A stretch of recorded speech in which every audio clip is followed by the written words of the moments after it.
Hola a todos. Hoy vengo a hablaros de las 10 grandes mentiras, que no las únicas, en el mundo de la IFI y el high-end.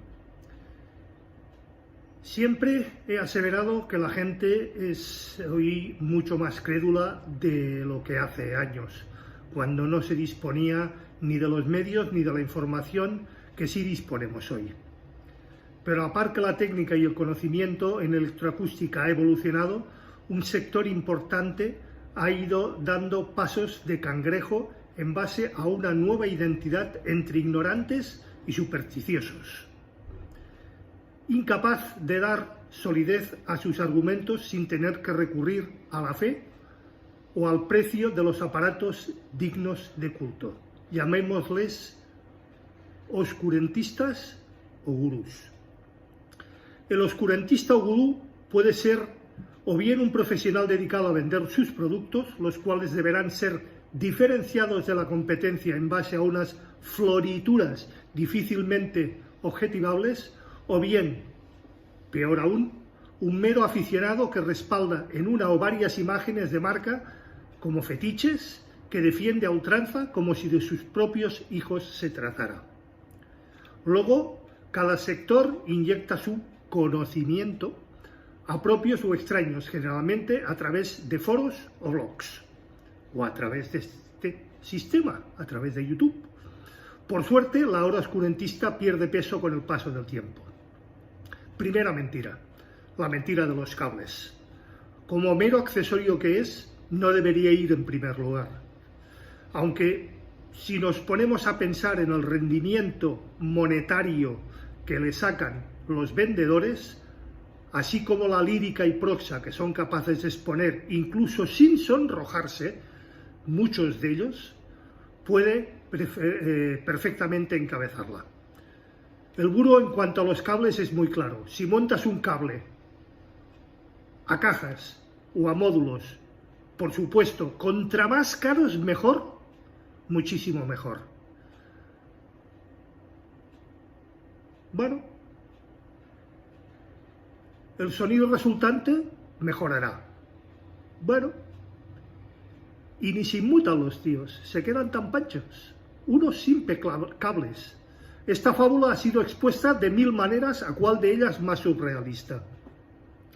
Con norma general, el ocultista o gurú reniega pasar por el aro de las pruebas objetivas, ya que por fuerza o necesidad necesita creer en algo más allá de las pruebas, la ciencia y la praxis logística, y ante su disonancia poco o nada se puede hacer con ellos. La realidad es que la resistencia, la inductancia y capacitancia son los únicos parámetros de los cables que afectan a su rendimiento, y por debajo del rango de las radiofrecuencias son más que inapreciables, son del 0,0000. Bien, si hacemos referencia a los cables y altavoces, solo la componente de la resistencia tendrá cierta importancia si hacemos tiradas kilométricas de cable común, lo cual dejaría de ser un problema obviando cables excesivamente finos. Y aún así las diferencias seguirían siendo residuales, insisto, residuales. El típico cable de bajo en oxígeno o con cero oxígeno no diferenciará de un cable de unos 3.000 euros sustentados en el mercado con la creencia de que son capaces de convertir un sistema de sonido determinado en otro de mucha mayor calidad. Ja, ja, ja. Lo más importante que debemos saber es que este mercado utópico, este mercado de los gurús, es que la señal a través de un cable no entiende de cuán caro es. Entiende de cómo es este cable, nada más. Segunda mentira, la mentira sobre las válvulas. El esoterismo toca cotas insospechadas cuando en un segmento nada desdeñable de los aficionados de alta gama justifica una tecnología ancestral de este calibre con la nueva panacea de la alta fidelidad. Para hacernos una idea de cuántos aficionados cuentan con estas reliquias tecnológicas en su casa, solo debemos dar un garbeo por los foros, por YouTube y por los mercadillos de compraventa para hacernos cargo de esta dimensión. La propaganda para vender la moto de las válvulas tiene que ver con el sonido limpio, sedoso y cálido, y que para determinar de rematarlo, el sonido obtenido es superior al de la electrónica transistorizada. Meras mentiras, meras paparruchadas. Y ahí es nada. La realidad es que la válvula va muy bien para transmisiones de radiofrecuencias, sin ningún tipo de de duda, y para altas potencias. Pero para amplificadores de este siglo, pues es un sistema más. Entonces, ¿qué supone reportar una electrónica a válvulas al sonido? Me atrevo a decir que distorsión, simplemente distorsión. Por norma general, un buen amplificador a transistores rendirá siempre netamente mejor que uno a válvulas, pero muy caro que sea uno o muy caro que sea otro, rendirán como mínimo igual, y los transistores siempre jugarán con ventaja. Intentarnos meternos en sintonía con el gusto particular de los aficionados a las válvulas, pues tenemos las de perder. No podemos encontrar, al menos con dos puntualizaciones. Una es una ficción ilusoria del audiófilo sugestionado o engañados, o es una coloración debidamente introducida por el fabricante como un elemento diferenciador, nada más. En este caso, el diseño de un estado sólido podría imitar fácilmente el sonido de las válvulas.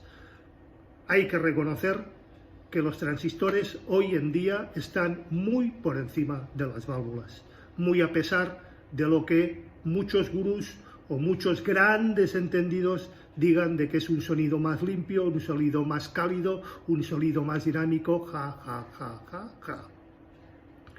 La mentira del antidigital, o lo que es lo mismo que el sonido analógico, está por encima de las posibilidades de lo que ofrece el digital. Mera mentira. También es frecuencia nombrar que el sonido de los CDs es frío, mientras que el de los vinilos es más humano y más cálido. Mentira, ja. Y no veamos la diferencia en cuanto a costes. Una buena cápsula, un buen brazos, un buen giradiscos, unos buenos colecciones de vinilo están muy por encima del coste de un buen DAC, una buena NAS y unos buenos ficheros en FLAC a una buena resolución. De ser así, cosa que comparto en su justa medida, evidentemente, no hay que discutir sobre gustos, para gustos los colores, tiene más que ver con la calidad de los ingenieros que han hecho la captura y cómo han colocado los micrófonos y cómo se ha mezclado y cómo se ha masterizado, que realmente en la diferencia entre un vinilo y una fuente digital, sea un CD o sea un fichero. Y estoy de acuerdo en que hay posiblemente más grabaciones serias y bien hechas en vinilo que en fuentes digitales o en CD, pero es muy distinto definir que un vinilo suena mejor que una fuente digital. El digital, insisto, siempre podrá reproducir lo que reproduce un vinilo. Un vinilo, por sus propias limitaciones técnicas, jamás será capaz de definir lo que unas fuentes digitales son capaces de generar. De hecho, desde prácticamente los finales de los años 80, la inmensa mayoría, por no decir más del 90% de todo lo que se produce de forma digital. Y después se masteriza y se traslada a vinilos. Eso quiere decir que esos grandes vinilos, que muchos se cansan de decir que suenan mejor que el digital, han salido de fuentes digitales. Cuarta mentira, la mentira de las pruebas de escuchas. Para un análisis serio, como he dicho en muchísimas ocasiones, de comparación respetable, de componentes de audio o de fuentes de audio, se tiene que utilizar el sistema del doble ciego o pruebas ABX, pruebas que se rechazan drásticamente por estos gurús ocultistas e innovadores del gran high-end. Quien conozca el sistema de prueba podrá refutar fácilmente estos bulos. Para quien no los conozca, ahí va una breve descripción. La metodología del doble ciego, del ABX, requiere de un dispositivo A y de un dispositivo B, los cuales se deben ajustar a un nivel X con una precisión de más o menos 1 decibelio. Después de lo cual se podrá escuchar el A y el B identificándolos como tales, sin más, de forma aleatoria, Si en ese momento se encuentra que el sonido es idéntico, se acabó la prueba, evidentemente, y se supondrá que ambos componentes poseen un comportamiento similar, no hay diferencias. Si se llega a una conclusión o a un conocimiento de que no es similar, se considerará que existen diferencias. Se le pide que se identifique X, es decir, el A o el B, el que suena mejor, para saber cuál de ellos se trata. Se podrán realizar innumerables pruebas, 1, 2, 3, 4, 10, 16 o incluso hasta 20 pruebas, muchísimo mejor, de doble ciego, primero A, primero B, sin identificarlos, insisto, a la misma presión acústica, con una diferencia de 0,1 decibelios, hasta que decidamos cuál de los dos es mejor. El ocultista o el gurú te dirá que los resultados utilizando ABX son rematadamente nulos, es decir, que una tapa, por ejemplo, de Mark Levinson es muchísimo mejor que una Macintosh, y que el sistema ABX no es capaz de mostrar que realmente así se trata, cuando realmente una prueba ABX nos va a decir que no vamos a encontrar diferencias. Eso sí, siempre y cuando los altavoces, siempre y cuando la instalación y siempre y cuando la fuente sea la misma. Pero ellos se van a cansar de decir que no, que uno suena mejor que el otro y que estamos equivocados. Y esta es su lógica.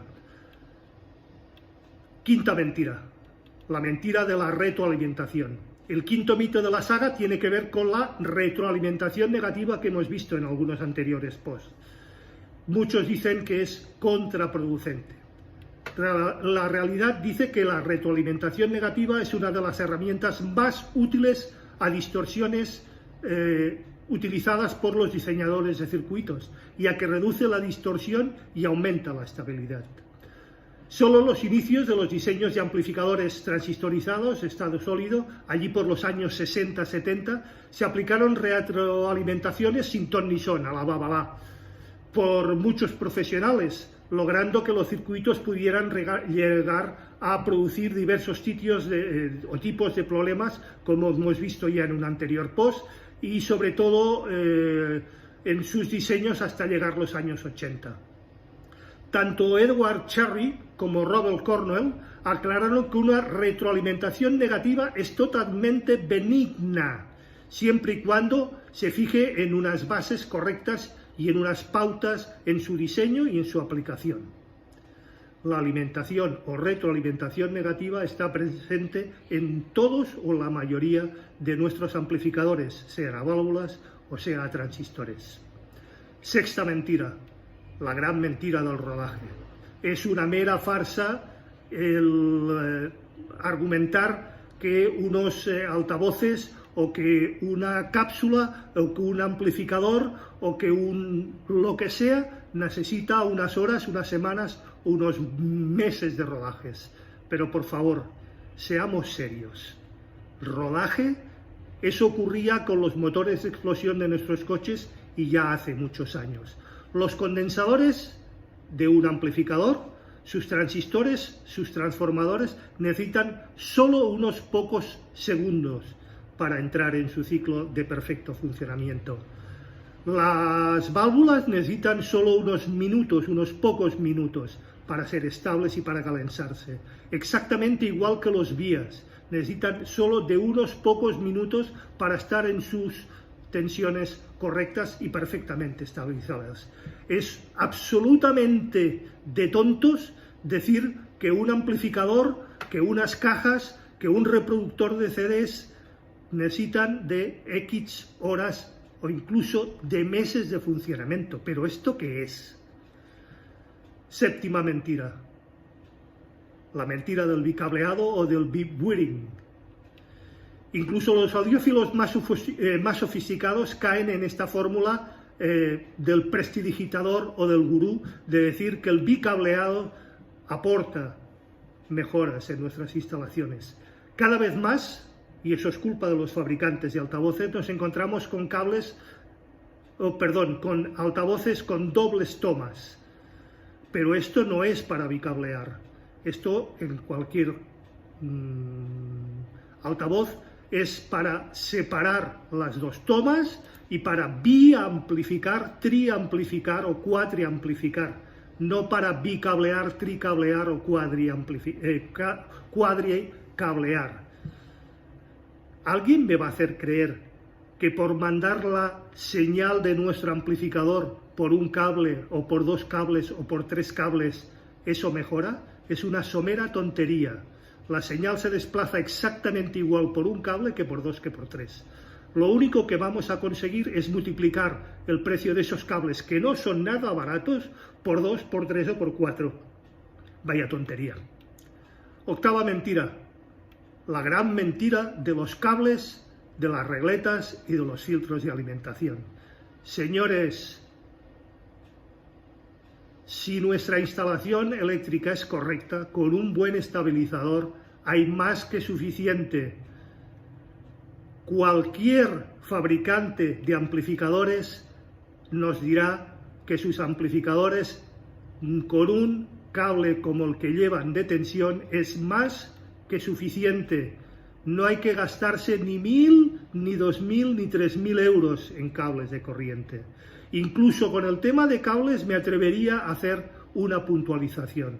¿Por qué gastarnos esas cantidades indigentes de dinero cuando en el interior de nuestros amplificadores, a partir de la toma de red, no existen esas condiciones de calidad esotérica de cables?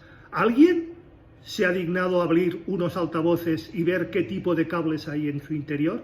Seguro que serán unos buenos cables de una buena sección libres de oxígeno, pero no unos cables esotéricos de miles de euros. Novena mentira, la mentira del tratamiento para CDs. Esto es una ficción más que de idiotas y de tontos. El tratamiento de un CD. ¿Hay que limpiar un CD? Realmente hay que limpiar un vinilo. Yo aconsejo, como hemos visto en anteriores posts, el utilizar un buen aspirador para evitar todas las partículas de polvo depositadas sobre los surcos. Un buen cepillo antiestático para retirar las partículas que hayan podido caer en su momento. Pero acondicionadores para CDs, ¿pero esto qué es, señores? Es de risa y de chichinabo. Y la décima y la más importante, la mentira del golden hair, del oído de oro. Es tan divertido que de verdad que me destornillo. Es decir, ¿alguien nos va a hacer creer que por echarle más horas a la escucha se educa el oído? ¿Que se escuchan más cosas de lo que nosotros somos capaces de escuchar? Eso es lo mismo que decir que un mecánico simplemente por haber escuchado más motores sabe más que nosotros. No, señores. Lo que ocurre es que un mecánico, al oír cómo suena un motor, sabe de dónde le viene el problema. Es decir, no existen los golden hair, no existen los grandes gurús que te dicen, es que no oyes la diferencia, es que no oyes este matiz. Si educamos nuestros oídos, sabremos qué suena mejor. Sabemos diferenciar entre una y otra fuente. Sabemos diferenciar entre si hay distorsión o no hay distorsión.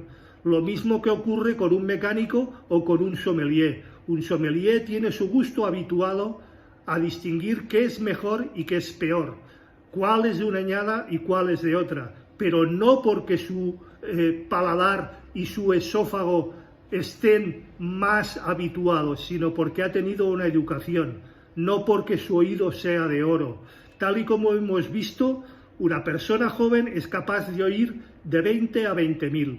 Con los años, os aseguro que llega un momento en que es muy difícil oír más allá de los 10.000 y más allá de los 40-50 Hz, como ya he explicado en muchos de mis anteriores posts. Y esto es todo por hoy. Estos son 10 de las grandes mentiras, que no las únicas, en el mundo de la IFI y del high-end. Espero haber aportado un poco más de conocimiento y un poco más, dejadme decir, de humor negro en todo esto. Recordad, si os ha gustado este post, dadle al like, por favor. Compartid, por favor. Suscribiros al canal si no lo estáis ya. y acordaros de darle a la campanilla gris para que YouTube os ponga en aviso de cualquier novedad en el canal. Muchísimas gracias y nos vemos el próximo viernes a las 8 estrenamos. Hasta entonces y buena semana a todos. Un abrazo.